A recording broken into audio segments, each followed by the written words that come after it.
What a great pleasure it is to introduce. Sounds prepared, doesn't it? To introduce my friend and colleague, our keynote speaker, Charlotte Otto. Charlotte has been an inspirational and transformational leader who made a lasting impact at DCI as our board chair from 2002 to 2006. Charlotte led Future Directions, a successful effort to refocus DCI. At that time, she served as Global External Relations Officer at Procter & Gamble. Today, she's Senior Corporate Strategist at Weber Shandwick, where she helps organizations tell their brand story. Charlotte will be joined by three excellent panelists, Laura Long, Jill Meyer, and Greg Otis.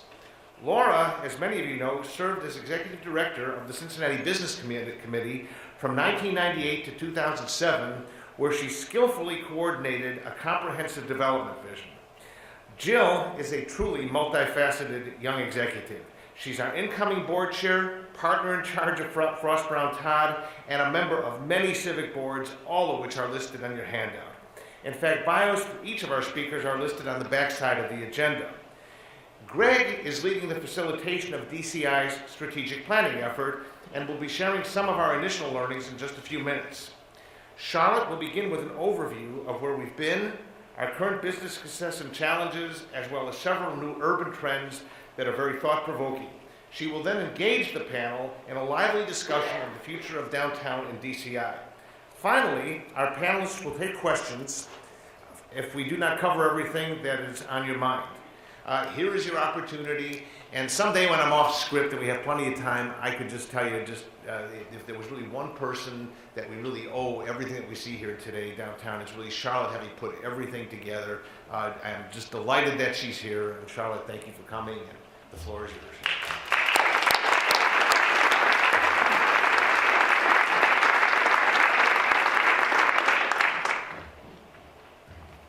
I can't tell you how wonderful it is to see so many friends, people who have devoted so much to making everything you've heard about for the last several minutes happen. It's just amazing. So let me just echo what David said. Thank you for making this such a special downtown, such a special community. And I want to say a big shout out to David and Mindy. Thank you for your co-creation on this, as well as to the panelists. I know you'll enjoy their thoughts. Also, Leanne, what a great setup for talking about a little context of where we've been. We want to focus forward. We want to use this as an opportunity to look ahead, but it is important to think about where we've come. So I want to spend maybe 20 minutes or so talking about some lessons from our history, and then we'll convene the panel. And we want to quickly move into a dialogue with you. So as we go through this, please do think about what you'd like to engage this panel on, because we want to make this a conversation. So there is, of course, at anniversary celebrations, this temptation to take this nostalgic drive down memory lane. So let's see, 20 years is a long ride, so buckle your seatbelts. We're gonna take a little look back before we look forward. DCI's first board meeting actually was in October of 1993, at which point they adopted this mission of a focus on having a vision to create an urban community that it becomes the standard to serve the stakeholders, residents, visitors, and workers, based on a blend of great places to work, shop, live, and play. This has been an enduring vision that continues to this day. We owe much to these founders. I know Arn is here. Are any of the other founders here? Well, Arn, thank you for what you've done to be an inspiration to so many of us. I told Arn when I saw him come in that I first heard him talk about a vision for downtown, my Leadership Cincinnati class, probably 30 years ago. And it stuck with me then that this is a man who truly understands what it takes to make a great city work. So thank you for all that you've done over so many years, Arn, along with these other founders. They recognized, so this is a vintage photo, they recognized that there was a lot of work to do. We had a disconnected city with the Fort Washington running through the middle of it, and we had a lot of other problems. I did have a chance to read through the first minutes, and among many interesting comments, I noted one about John Barrett's call to develop a strategy to retain and recruit downtown office tenants. Now, Mario, nothing changes.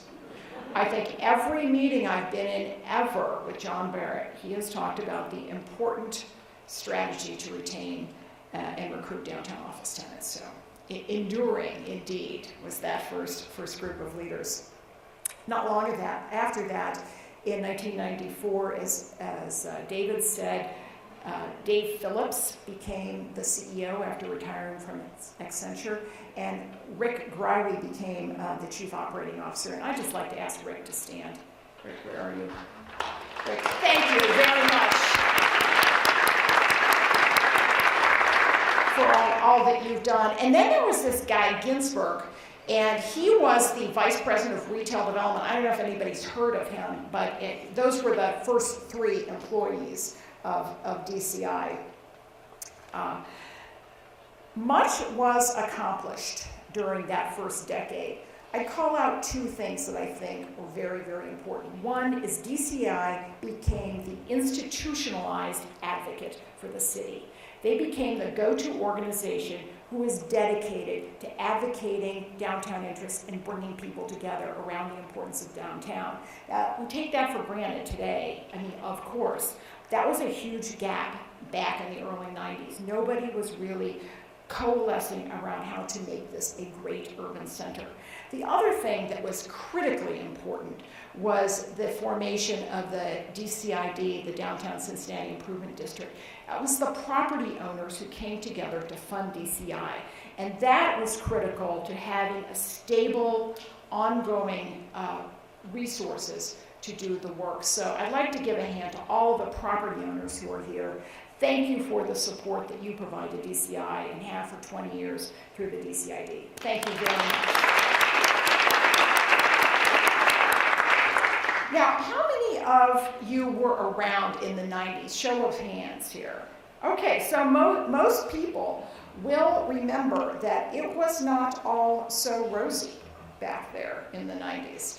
We had an eroding economic base, a lot of hand-wringing about the flight to the suburbs, increasing racial tension after the 2001 unrest, increasing competition. Northern Kentucky was going to eat our lunch in terms of office and retail. I guess some things never change.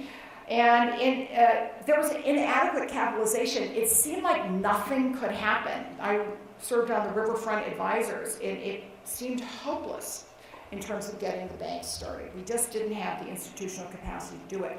So there were a lot of issues. There were issues at DCI as well, a need to take a step back after 10 years and see where we needed to focus and how we could renew. And as David mentioned, in 2002, we undertook this process of future directions. And it really was introspective and also outwardly focused in trying to understand what the best we're doing. We created a hierarchy of needs, which endures to this day. The foundation is safe and clean. This is what our stakeholders most wanted. The property owners who fund most wanted those basic services. Yet, as we took a hard look at what DCI was doing, we were spending a lot of time at the top of this pyramid with leadership, with advocacy, and perhaps losing focus. And certainly, David Krings reminded us regularly, losing focus on what the property owners wanted most, which was safe and clean, a friendly environment, and things that brought people downtown. So we did some benchmarking. We went out, we looked at Denver, Indianapolis. John Schneider facilitated a wonderful visit to Portland to understand their transportation system. We even went to Detroit to get a clear picture of what happens when you don't pay attention and revitalize. And we all know how that story ended. Fortunately, we got a different ending. The mission for DCI remained the same, but we added the idea of being the heart of the region because regionalism was in play at that point, and it just kind of the conversation was heightening, and it became clear that we had to look at downtown as everyone's neighborhood and a heart of the region. We developed, through that benchmarking, 7 habits of highly effective cities. I suspect many of you have seen this. I just call out the importance of number 1, the holistic vision and plan, because that has really changed our game, and also the importance of a successful downtown organization. This process helped us refocus on safe and clean, and at about the same time as DCI was really consolidating its direction, focus on the hierarchy and safe and clean. Also, the community began the Center City Plan process. Much credit to Laura Long, to the CBC, and a number of other partners for making this happen. As Leanne mentioned, a consultant named John Alschuler came in from New York and kind of shook his head. He was a brash, bold guy. All of you who know him will recall that. And this quote really stuck to me. Many diverse opinions about what to do. It is troubling so few of these opinions are held in common. Well, as I said, some things never change. The effort produced a business plan that, as you saw in Leanne's discussion, focused on 4 key planks at the outset. Safe, stringent public safety policies, restoring Fountain Square as a core asset, implementing mixed-use strategy anchored with residential, and creating institutional capacity to grow and develop, to make projects happen. Now, honestly then, each of these seemed like an awesome stretch, like almost delusional.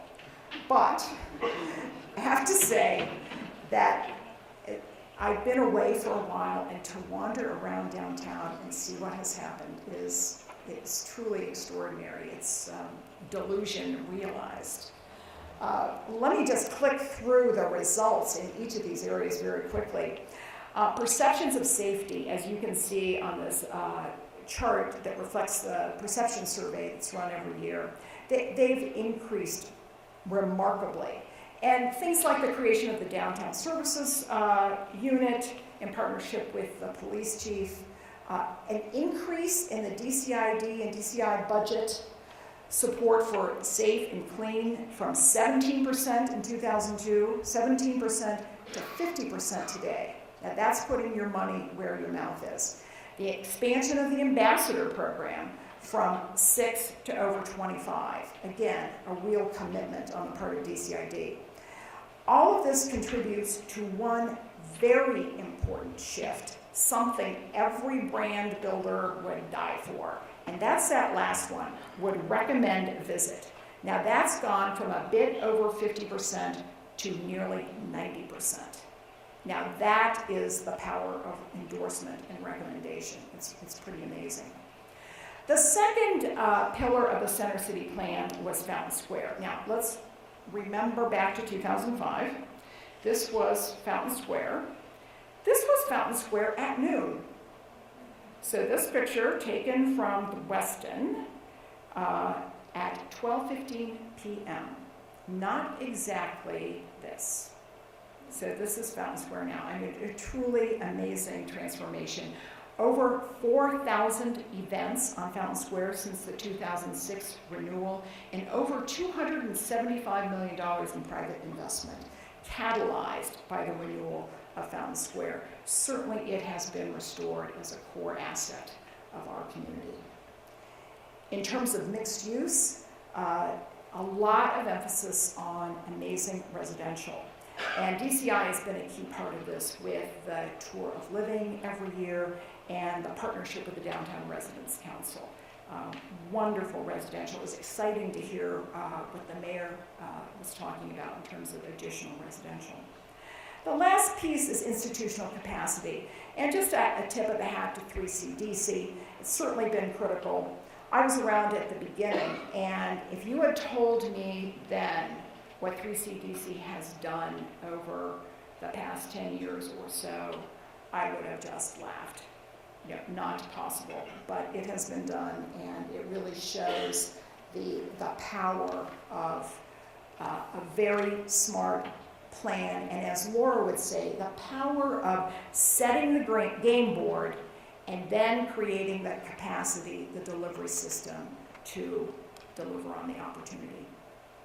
Certainly, DCI has also been a critical part of this institutional capacity that we talked about. DCI has played a role in each of the planks of the Center City Plan. It has informed and engaged people throughout the region. And you have to look no further than the weekly DCI email. Now, I remember when this started, David. No offense, but it was pretty tacky. And it went to 40, David's email list was 40 people. So now, it is a pretty darn snazzy piece of interactive, shareable content produced every week, going to over 13,000 people. So that is one measure of engagement in this community led by DCI. Another measure of engagement is that DCI has beat its membership goals for each of the past 11 years. And then, of course, the DCID is now widely supported. The first renewal, I remember it was a real nail-biter, got 60% support. Each renewal since has set a new record, and the last one earned support of over 80%. If you go back to that original vision of being a standard for an urban community, David told me that over the past couple of years, more than a dozen cities have come to benchmark Cincinnati, or David has been invited to go there to tell them our story. So I think that vision that was laid out 20 years ago to be a standard for a new urban center has been, in many respects, achieved. And it's exciting to reflect on that. But lest we feel too comfy, there are some things that we really need to consider and focus on improving. The most important thing, and we really need to think about this as you hear the mayor talk about growth, as we think about lifestyle changes. DCI's operating funds have remained essentially unchanged over the past 10 years, and funding has largely been on the backs of the property owners. Now, in this respect, I think DCI's accomplishments are all the more impressive with stable funding, with static funding. Yet, as we become a 24/7 city, as growth continues, that is something that's going to have to change. We're going to have to identify new revenue streams to continue this advancement of the vision that was laid 20 years ago.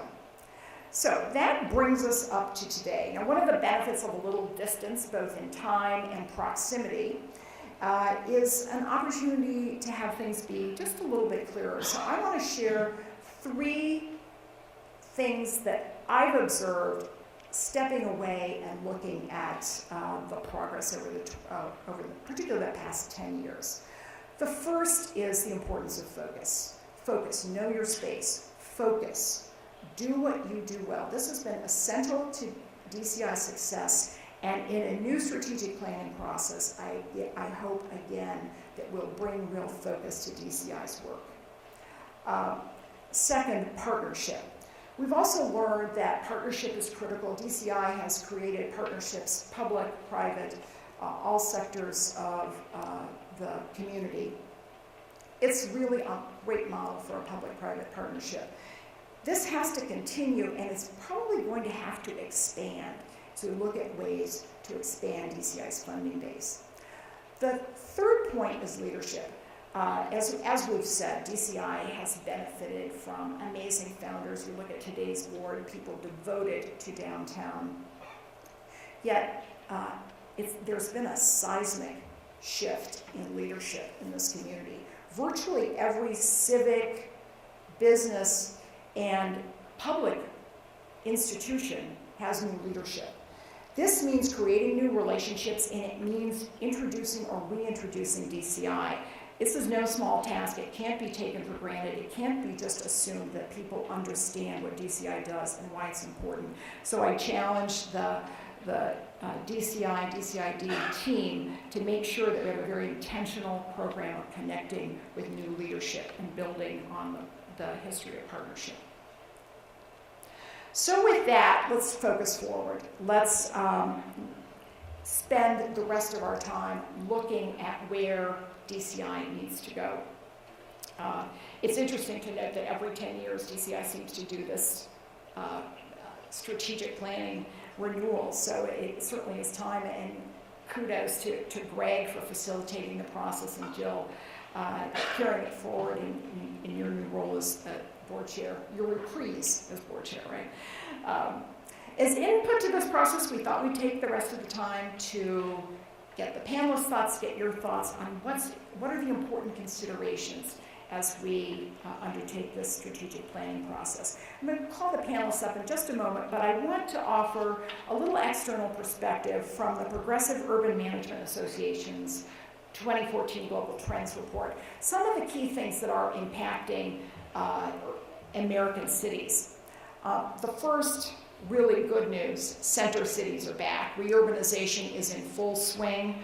That means increasing demand for services and for housing, and continually growing expectations of things like safe and clean. Second, lifestyles are changing. I heard on the radio this morning debate around bicycles and segregated bicycle paths. There's increased interest in wellness and health, in connective transportation, in pedestrian and bicycle-friendly mobility options. This is so hot. And mobile is creating the sharing economy with shared bikes and shared cars. These are all things we need to be taking a look at to be a competitive, modern city. And then social equity issues certainly are getting even more conversation. Downtown is everybody's neighborhood, and we need to make sure that downtown is welcoming to everyone in our community. Now, each of these trends has some implications for the DCI strategic plan. As we bring the panelists up, and why don't you all come on down here, I'm going to throw them each one question, and then I'd like to turn it over to a discussion with all of you to see what's on your mind, what you think is important input to the planning process. So you may think about those trends and see if there's anything that you want to explore with the panelists. So, not comfortable at all being on a bike, and I certainly won't put my son on the back of my bike on a downtown street. So fortunately, we're getting there. The streetcar is going to be wonderful to connect the people who come down to the banks to say, you know what, let's jump on this and zip up to Over the Rhine to have a glass of wine or do whatever. But I would say those are the three things that I have on my list as I need them. And I think it's the transition of Cincinnati to continue to move toward being a full-service big city. and it sounds like those are things that, as you undertake the strategic planning process, can be an element of that top of the hierarchy, the advocacy element of it. Jill, is there a city that you've been to that you think stands out in any one of those three areas? Oh, wow. The one that jumps to mind quickly is Denver on the transportation mode. So much happens in Denver, you can say a lot about it, but they have figured out how to get people transported very easily and seamlessly from this part of downtown to this part of downtown, out into the burbs and beyond. But I would say that they've figured that out. Now, of course, they had a big pile of money to do nothing but that, and that sure would be nice to have. I recall doing some when we took our benchmarking trip to Denver, and that was most impressive. And now, John Schneider, did he pay you off to say that? John and I can have a conversation later. Greg, you have an amazing perspective in many respects. As an architect, you've worked in more than 20 cities around the world, designing civic spaces, including our own hometown. And you're relatively new to DCI, but you really jumped into the strategic planning process and facilitating what I think is some marvelous work.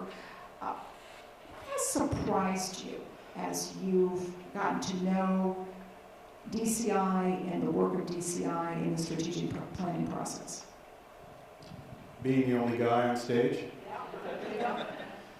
The century of the woman, right? Glad to represent. So maybe not necessarily surprised, but strongly impressed by. We initiated the process by gathering DCI members of varying perspectives in order to initiate the process. And one of the early questions I asked was, so if you were king for a day, queen for the day, in this perspective, what would you do? What would be top of mind? And universally, the answer was, we want to have greater impact.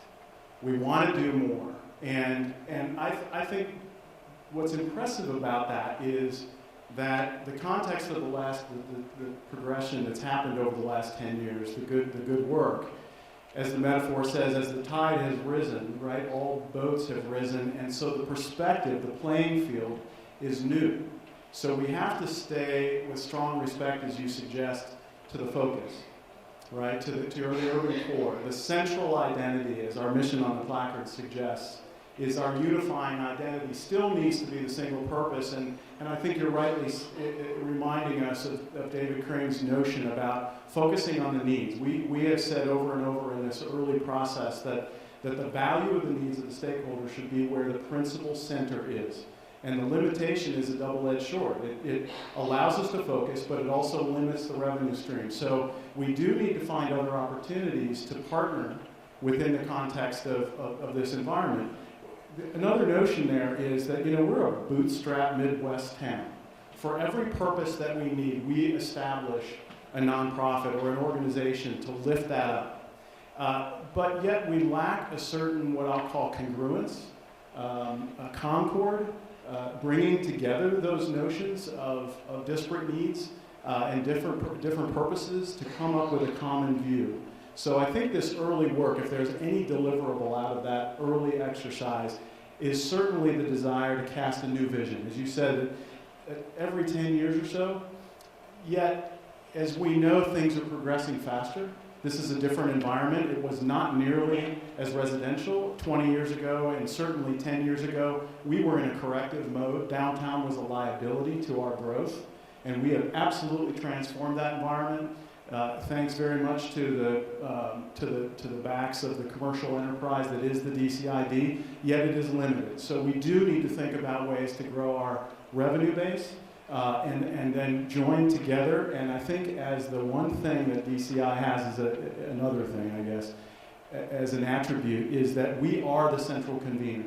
And therefore we can call our sister organizations, institutions, municipalities, to the table to come up with that casting vision, because there's certainly tremendous amount of work. The prosperity is great, yet that there are still Achilles heel at work in our environment that we need to attack really hard, and that's things like poverty and whatnot that still exist in our common environment. Yet as, so Greg, you would say, Greg, that's not downtown. You know what, we set an example for what success looks like and can certainly advocate to the broader constituency. So I'm looking forward to the journey.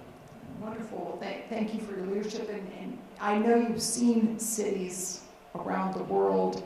Do you have a favorite besides Cincinnati? I guess there are many, many favorites. Of course, the ones that have all the advantages that you're talking about, Jill. By the way, best class ever, teammate, class 34. Yeah, there's a lot of us here. Yeah. One of the interesting ones that is on my radar to watch, and it should be on all of ours, is Oklahoma City. And why would you say Oklahoma City? It's typically a flyover state, right?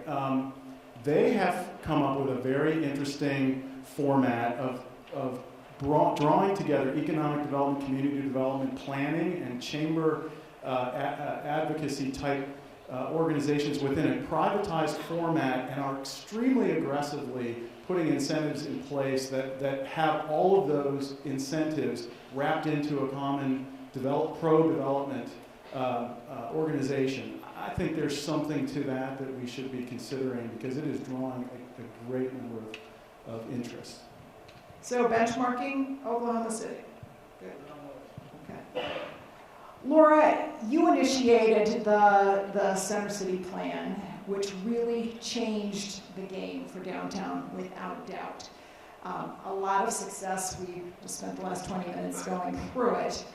But you can't become complacent. We can't sit on our laurels. What do we need to do looking forward to ensure that this downtown, this city, this region remains competitive? And what is DCI's role in that? You know, I've had the opportunity for the last 3 years to live in Texas. And I've learned a lot about branding, the Lone Star State, and the competitiveness of Austin, Dallas, San Antonio, and Houston. I do have a little model I want to share, but one of the things that I really learned that we did well when we started the Center City Plan, we have to continue aligning resources to build more capacity to increase our revenue base. That's absolutely critical because the center city is the heart of the region, and it takes money to operate this heart. To keep it pumping blood is our job. So we have to understand really how to become the best market performer in all areas. And that's the one thing I do know Alschuler helped us understand better. We have to become the best in all residential, the best in the office development. Tourism is really critical. Bringing people in, spending money, leaving. Also, as Jill said, as we grow up, retail has to come next. It's part of a component of understanding how to live well in a city because it's just so demanded. And then the green space, we're doing well with this. Our report card looks pretty good, but at the same time, we have to align more resources to make sure the whole region understands why this heart has to pump the blood and be best in class and competitive. So what I did here, I want you to look at this for a minute with me. I showed Dayton and Westchester. The 75 corridor, which you probably saw in the paper today, also about the aerospace and making this a corridor for the future. That's 34 miles. If you look at Dallas and Fort Worth, they're 35 miles apart. The Metroplex. And I've studied what has happened in Arlington with the ballpark and the Cowboy Stadium, what it's done to Dallas, what's happened there. I think for us is that in our vision and our future, we have to understand that this is a very competitive growth area. Competition for talent, competition for, new money, the Liberty Township Center, retail. So as that molecule becomes more and more of an atom, how do we enjoy to get more money pumped into the heart from that new source that's being created in the region? That's part of the work here. So aligning the resources, making sure that we get a piece of how that comes to the heart is really critical because it costs a lot of money to support all of the services that make a city great. And if you don't have the competition and become the market performer in all of these arenas, you won't win the game board. So what we did was set up the game board to win and create the delivery system, as Charlotte was talking about, to create the best product. So that's continually the work as I see it in understanding how we do that. That convention center was a very tough project for Cincinnati, but without it, we would have become probably a Detroit. The hotel base was losing, the retail base was losing, the restaurants were leaving. We had to shore up that external market. The greatest thing about what Cincinnati has done that I really love coming back here is the intelligence of the institutionalizing the assets. Having the stadiums on our riverfront is really brilliant for our tax base and bringing people into the city. All of our museums, everything that we have is in this heart. So it's up to us when we see things growing in the region to also understand how do we get a piece of that to keep Cincinnati the best in class. I think one of the most important lessons I learned from Laura over the years is the importance of understanding how the city, how the region makes money in order to be able to fund growth. Right. And Laura, I want to ask you, having spent time in a hot city, Austin, Yep. what can Cincinnati learn? What one thing can Cincinnati learn from Austin? Well, I do think, when I go there, the one thing I've learned over and over of what people like about Austin, because truthfully, I was not attracted to Austin the first couple times I went there. But then I learned it's not about actually just living there as much as it is the lifestyle and the mindset of the Lone Star itself. Because everybody is sort of their own maverick and they live on true grit. It's a city of what they like to say, fiscally conservative but socially liberal. So they're very progressive in that way. So what Austin could learn from Cincinnati, though, is I can share with you, they have a lot of dysfunction in that city. There is traffic issues from their growth. It's a city that's grown 45% in 12 years. That's a lot for a city to take on and understand what it needs to do. But it is quirky. There's a comfortability there of, it's not stuffy. And I think people are very attracted to that.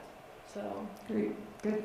I'd like to turn it over to the audience. If you have questions, comments, things that you'd like to make sure are considered as DCI and board and staff go through this next strategic planning process. We've got a comment there. Kurt Reiber from the Freestore Food Bank. And one thing that I've seen a lot of great things that have come on with the city here, and where you should be commended. But one thing that really troubles me is that Cincinnati ranks second out of 76 major metropolitan areas in childhood poverty. We can't have a great city and that kind of situation with our kids. So how is that going to be rolled into? I heard Greg talk a little bit about poverty, but we need to have those kind of connections to the central business district and the folks that are our neighbors in need. can I answer that? Thank you.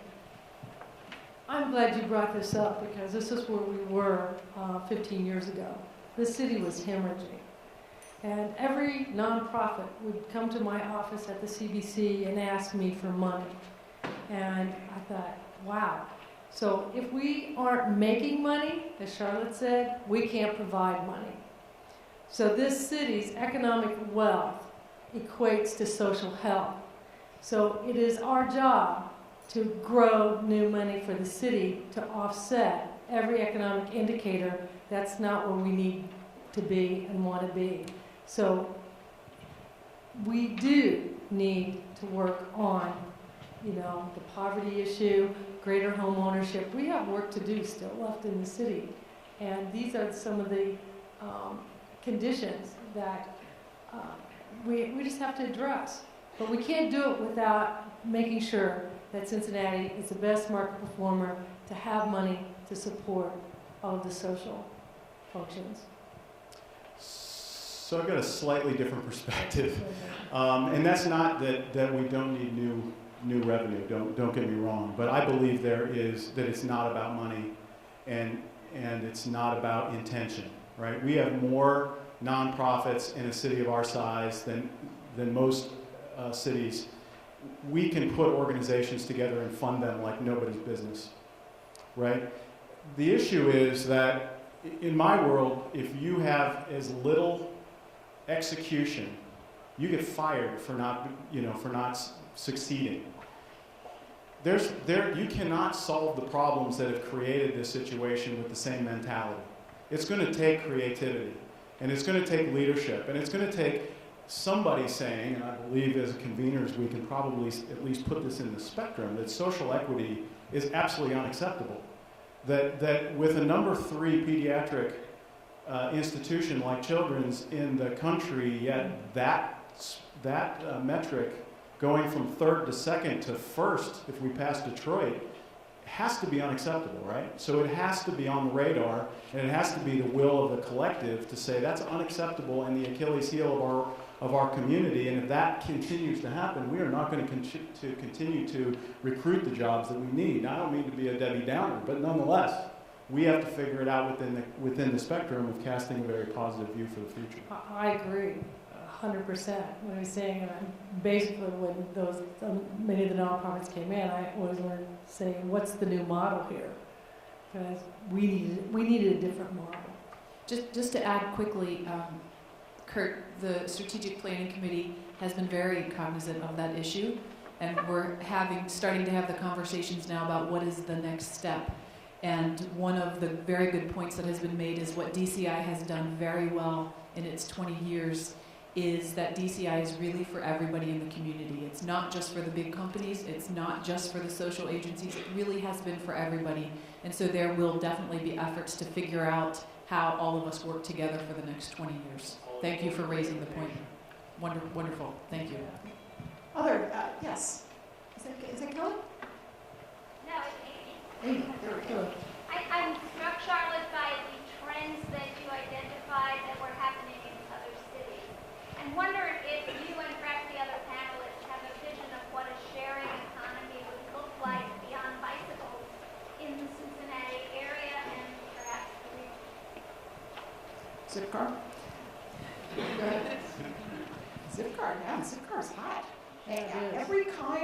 Every kind, whether it's Uber or Zipcar or the bicycle sharing that you see in New York, it's just amazing, and it's all enabled by mobile. And it's all going to be a part of our lives, if it isn't already. Go ahead. So one of the things that I tell people all the time about why do people want to live downtown, and when they move downtown, why are they all raving about it? Part of it is because of the shared community.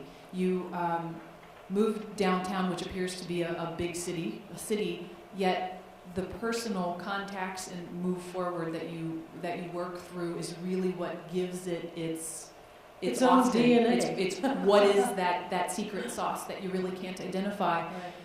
That's also part of what our conversation has been at DCI. We said, look, 20 years ago when DCI first was formed to figure out downtown Cincinnati and was viewed, what was the word David used, eccentric, that they were even considering this, that DCI was all alone. Fast forward 20 years to where we are today, there are a lot of organizations and companies and people focused on downtown.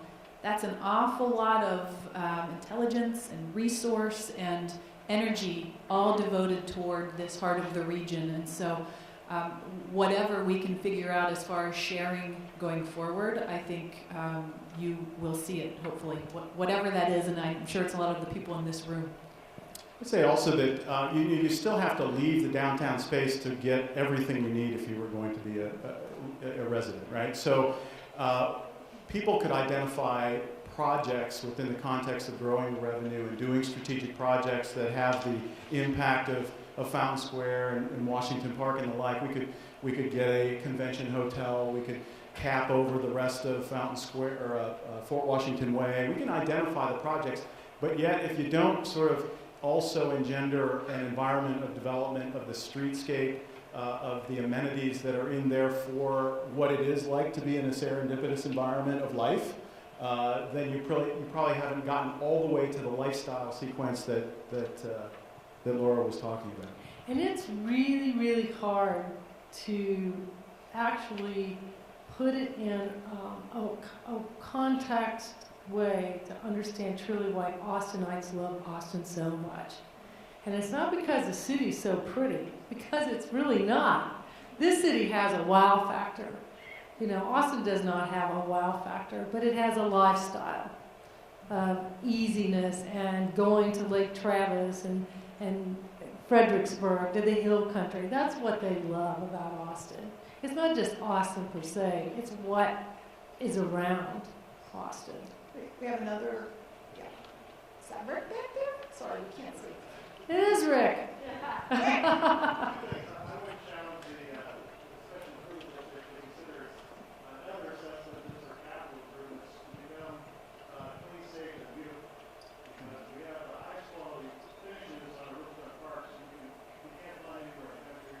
Washington Park has the same high quality finishes.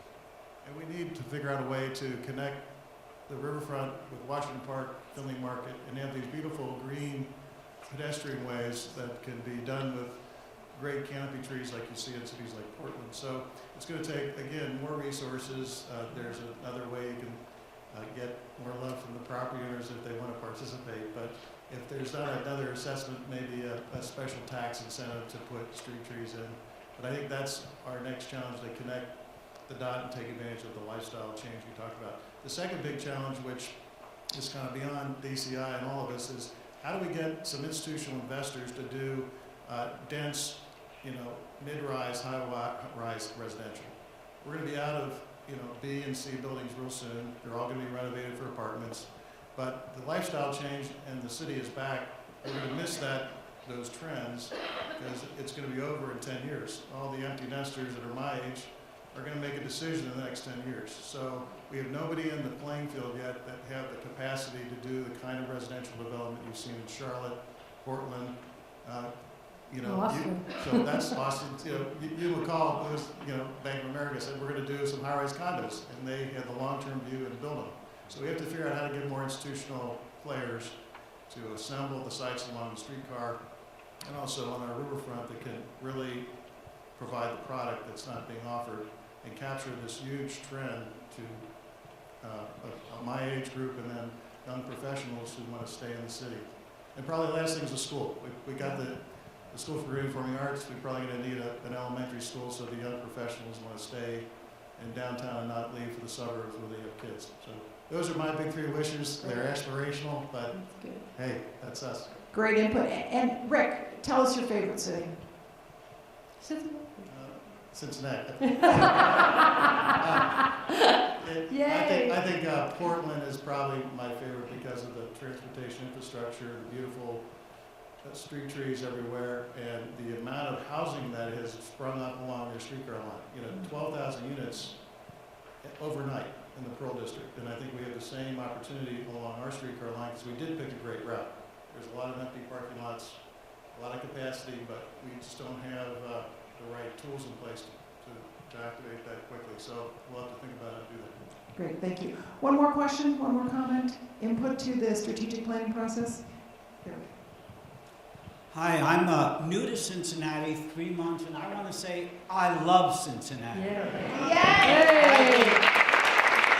It's a great city. I live downtown. I grew up in New York City, lived in Milwaukee for many years. And there's a lot of analogies between Milwaukee and Cincinnati.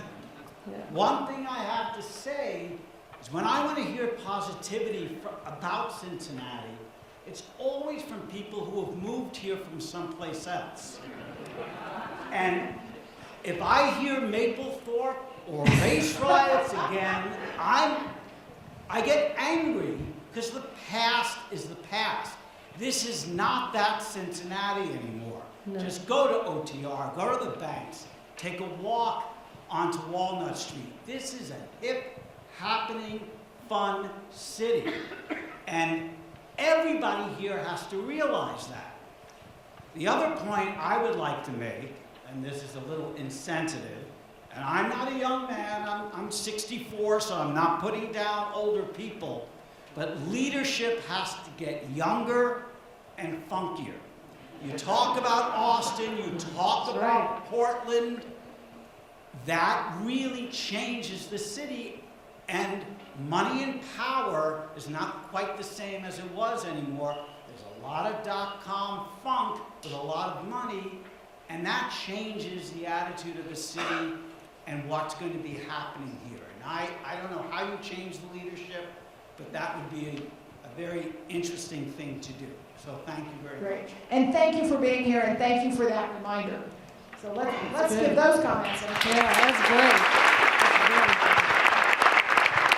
And we're going to wrap up now. Thank you very much for taking your time to be here today. Thank you, Jill. Thank you, Greg. Thank you, Laura, for your contributions. I have one item I want to close with.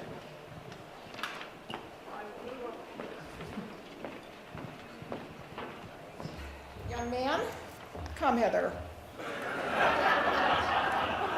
Young. See, I called him young. We're 26. Yeah. Between the two of us. Between the two of us. You know, every organization needs an advocate, a champion, someone who lives and breathes the spirit and mission every day, someone who brings a thoughtful mind, a collaborative hand, and a passionate heart. And for DCI, for 20 years, employee number 3, that has been David Ginsburg. David, thank you very much.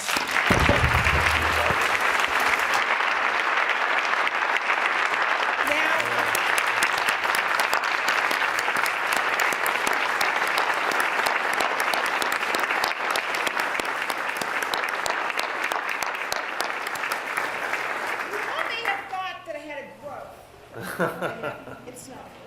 It's David, we have, on behalf from your staff, from your board, and I merely have the honor of presenting this to you. These awesomely cool cufflinks with Cincinnati map. Wow. As a very small token of the appreciation for how you have devoted yourself to downtown and made this a really impressive 20 years at DCI. Thank you, David. Thank you so much.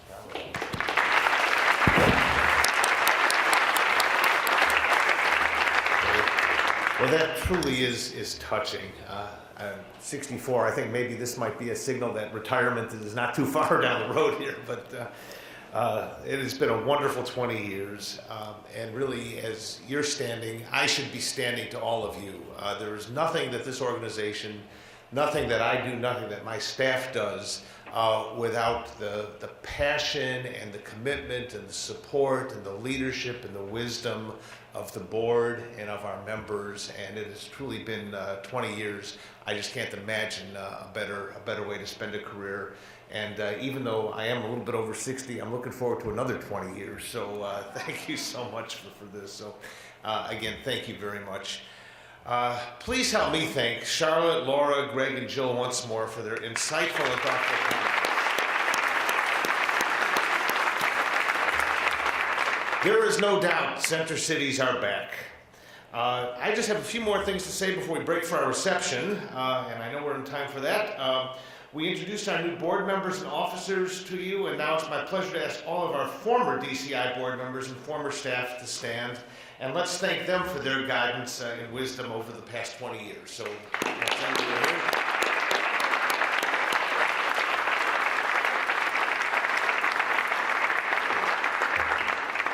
And of course, it would not be a true meeting of the members if I did not remind you to renew your DCI membership for 2014. Julie and I were talking today. We are very, very close. I think if a couple of renewals are taken care of this afternoon, we will meet our 2014 goals. So again, we hope that you will do that. Helping DCI fulfill its mission to build a dynamic center valued as the heart of our region. And as we talk about the commitment and board members, there are a couple of things that you've probably seen around here today. There's a cutout of an ambassador. And that was a suggestion that one of our DCID board members, Roger Thiesing, made a couple of years ago in order to increase the visibility of what the ambassadors are. That's the kind of passion and thoughtfulness that gets implemented. That's what's really making downtown great. And then I'm sorry that our new Vice Chair, Ed Diller, couldn't be here today, but Ed has told us that he'd like to have our mission at every meeting that we have. So you'll see right here to my left here, our mission statement. And again, that's just how we incorporate everything that our thoughtful board and leadership supports us with. Again, I want to thank our sponsors, Baker DeBall, Enquirer Media, and the Downtown Residents Council. And we're kicking off a fun new promotion today. Tell us your top 20 reasons why you love downtown. It's easy to participate. Just visit our Facebook page for more details and learn how to submit your list. 20 lucky winners will receive a $20 gift card. And finally, and I'm very touched by these cufflinks. I've started wearing French cuff shirts, and that's a retail store we need to get downtown. I really want to thank the DCI staff. They are a pleasure to work with. They are thoughtful, professional, and as you leave here today, while the entire staff has done a wonderful job, Mindy helping me put this together, you will see for the first time we've combined the State of Downtown report and the annual report, and you'll get that as you leave today. That is primarily the project of Gina Gartner, who's our Director of Stakeholder and Information Services. I saw it yesterday and I was just absolutely blown away. It is the best one I've seen in the United States. So to the entire staff, and in this case, Gina being the MVP with the State of Downtown report, and to Mindy and all the DCI staff, I just want to thank you all. Have a wonderful evening, and thank you for 20 years of support and participation. Even more important is participation. And let's all go out and have a drink to the next 20 years. Thank you very much.